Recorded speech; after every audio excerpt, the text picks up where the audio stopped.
Ready to unleash your podcast's full potential by switching platforms? First, log into your Hubhopper account and find your podcast settings. You'll need your podcast RSS Feed URL, which is a web address pointing to where your podcast episodes are stored. Look for a distribution or podcast info section, where you should easily find and copy your RSS Feed URL. Next, head over to Buzzsprout and create a new account if you already have an account. Log in. The user-friendly interface is key. The first thing you'll do is enter your podcast's information, including your podcast title, show description, and the RSS feed from Hubhopper.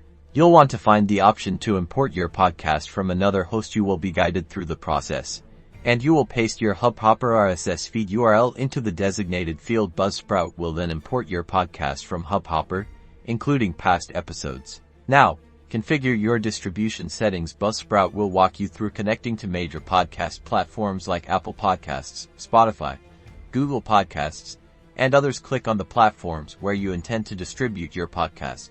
Once all is set up, check Buzzsprout's dashboard for your podcast's analytics and features, which have several advantages over other hosting platforms, such as superior analytics of downloads, listener demographics, and episode performance. This allows you to gain valuable insights into your audience listenership. Remember to keep a close eye on podcast platforms for any issues.